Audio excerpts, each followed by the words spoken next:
So good afternoon. Thank you all for being here for a low turnout day.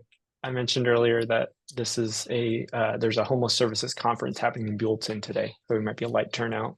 But we'll go ahead and post this to our YouTube channel after the fact for people who couldn't be here.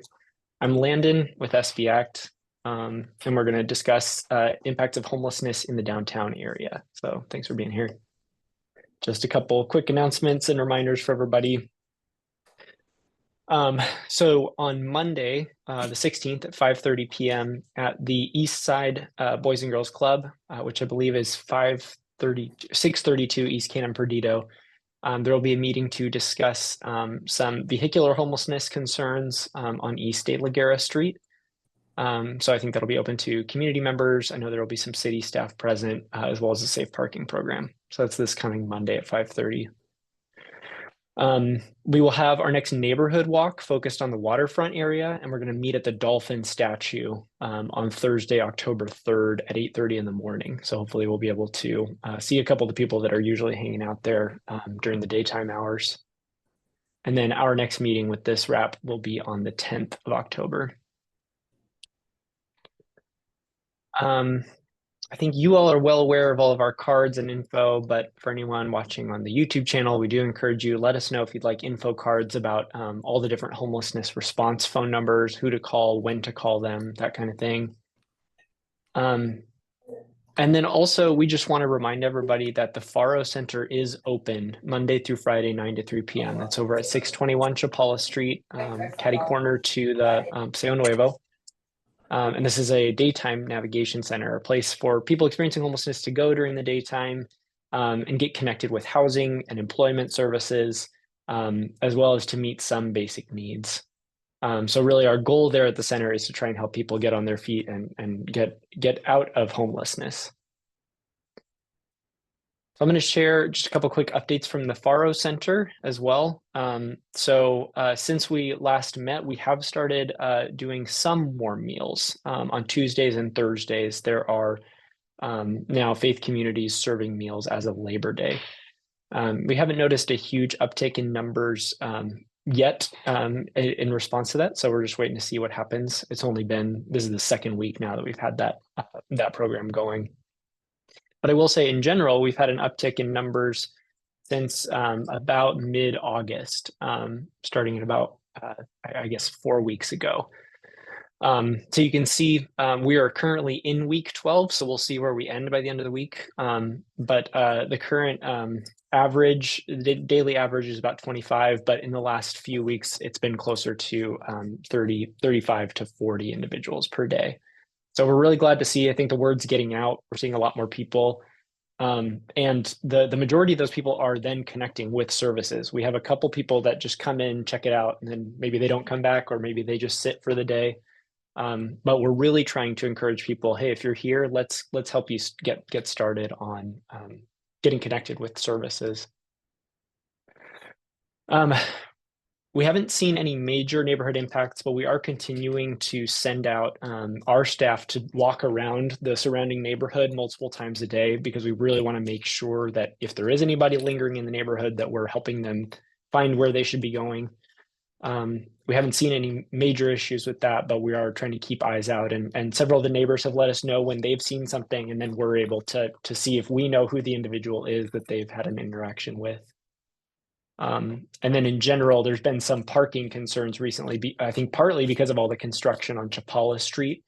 But we're also alerting all of our different nonprofits that come here to the center to make sure that they are obeying the parking restrictions on the street there. We're not sure if it's them that are causing the issue, but we do just want to make sure everyone knows. So those are the major updates from here at the Faro Center. Are there any questions about that? Yeah, I have a question. What time is the meal served on Tuesday and Thursday? Typically 11:30. Awesome, thank you. Yeah. Yeah, Brandon, I wanted to, obviously there's a lot of construction activity upstream of Chapala that's going on right now. It's really been disruptive for a lot of folks, and a couple of parking lots have been closed. Very concerned about our impacts on the surrounding neighborhood and that parking area there in terms of our clients and or employees. So that's really important.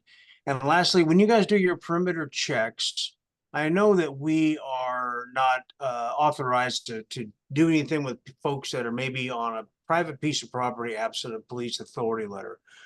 And I know that was it the Van Wyck property people sent us some pictures of just people, you know. And I didn't know if you approach, speak to, or anything with folks like that. And obviously, you're not arresting anybody anyway. Right. Are you approaching and engaging people in those situations? Yeah, we would. We have, especially since we saw that email, we've been going by that property pretty regularly. I just walked by it today. And there hasn't, I think they've done a few cleanups, so there hasn't been anybody. But if we do send anyone on that site, we will definitely be talking with them. As you said, we can't force them to do anything, but we Sure. would have a conversation where we're encouraging them to come. And then we would report it in SB Connect as well, just so it's noted that these individuals are on the site. Well, the fear, of course, is because of the problems on Kashyyyk with the surrounding areas of path and whether or not their path clients still becomes an attraction or an attractive nuisance. So that's what we promised those neighbors we were not going to create. And so far, it seems to be working pretty well. So I don't know if that's to the whole team or if that's CityNet's activity out there, whatever, but that's been, so whatever we're doing, don't stop doing it. No, thank you. The other thing with that too is that what was helpful about some of the photos they shared was that we were able to see one of the individuals that was there. And we didn't recognize them from the photo. It was like, okay, this is not someone we've seen at the center, but it's helpful for us to get descriptions of individuals because that way, if they are individuals that are coming into the center, we can have a conversation with them and say, hey, we're so glad you're here. You can't stay in the neighborhood after hours. So yeah, and if you do hear of any concerns, or if we hear of any concerns, our first question is always, can you share a description of the individual? Because then that helps us. Anything else related to the Faro Center? Cool. Hey, Robin, thanks for being here. It's a small Sorry, I'm late. turnout today. No, you're good. There's a homeless services conference happening up in Buellton, so small turnout today. All right. I think with that, we'll go to our outreach team to check in. So CityNet. Oh yeah, hello. Let's see. Yeah, so we've been continuing to do the waterfront area. Most of the people that we've been seeing over there are kind of on East Beach, like away from the bathrooms further down. There's been a few people hanging out on West Beach, like one or two regular people that we see. And then downtown, we've encountered quite a few new people, but we don't tend to continue to see them. We've met a lot of new people that are just kind of passing through. Other than that, it's mostly been the usual. And our team was able to get one person that was camping out in that area in a storefront into path. So that was really good. And aside from that, everything's pretty much been the usual. Can I just ask, since we're doing that waterfront walk in a couple weeks, whereabouts in the West Beach neighborhood?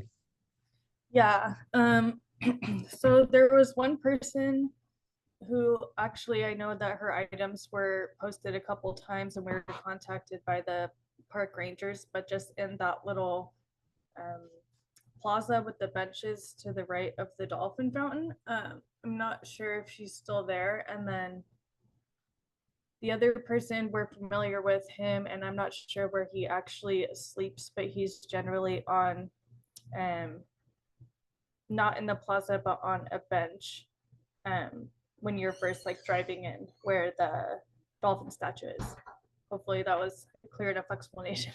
Yeah, that's helpful because that's where we're meeting. All right, Sergeant Beltran. Yeah, thanks. I guess not too much of anything to report that's out of the norm for us as far as downtown goes.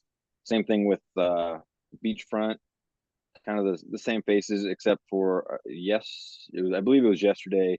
My team and I went down by the dolphin fountain. We saw a few faces we didn't recognize, and then they actually told us they were from out of town passing through.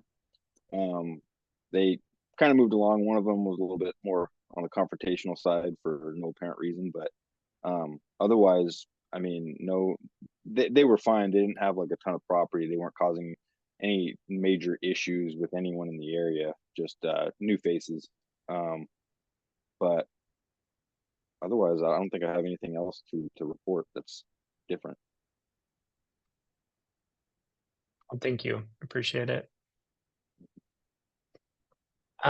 Welcome, Rich. Thanks for being here. We're sharing this a smaller meeting today. There's a homeless services conference happening up in Buellton. Also, I wanted to note that for those of you who haven't seen, Rich has been in the paper quite a few times recently with his forthcoming retirement. So we'll miss you, Rich. All right. So is there any other questions or areas of concern that any of you wanted to bring up related to the downtown neighborhood? Just have something on the smaller side. There's been a gentleman who I've seen downtown for quite some time. Recently, the few times I've seen him, I was very thankful to see that he was significantly cleaned up, like from completely 180 from where he had been before. He was, well dressed, etc. But he's still panhandling. And so it's a kind of an interesting combination. He's always been very aggressive with his panhandling. I think he's learned to soften it, but he is still doing it. And so it's, I have the gentleman, you may know who he is. He's a very large guy. He used to have a fro. Now it's kind of in this bout of space here. Kind of a either Black or Latino, darker skinned, quite a bigger kind of burly guy. I don't know his name. If that sounds familiar, he just continues to aggressively panhandle in just about, many restaurants, many stores. He's coming in and people on the street. So just something to try to, I'm not sure if he can be supported to figure out how to move away from that activity, or if he can be supportive around that, because it seems that he's obviously getting a lot of help from this community. But even though he looks completely different, he's kind of still doing that, which I thought was interesting. So just wanted to bring that up, because I've seen him kind of aggressively talk to families and things like that, and he kind of comes up really close behind you and kind of what block of State Street do you usually see him on? I see him around Backyard Bowls and the coffee roasters around Sevilla Square, and also in kind of the area around like Night Lizard, so 600 block of State Street, and Institution Ale, so 500-600 block, and then kind of towards the beach. Thank you. And about how old would you say he is? Maybe 35. Thank you. Mhm. Yeah, I apologize for being late. I'm running between meetings, but how is the center doing on Chapala? I'm sorry I missed anything that. Oh, you're all good. I was sharing that the attendance has been growing since probably mid-August. So right now we're averaging about 35 to 40 unique individuals each day. You can see it's been up since like, maybe just below averaging 20 individuals for the first 2 months. So I think the word is finally getting out and people are showing up. And the majority of the individuals are then connecting with services. The majority of people actually come right in and immediately sign up to talk with the case manager. So we're grateful to see that. And I'm happy to share more too, but we do have those info cards that if you don't have any, we can pass along to your team so that you can, let people know, hey, you should go check this out.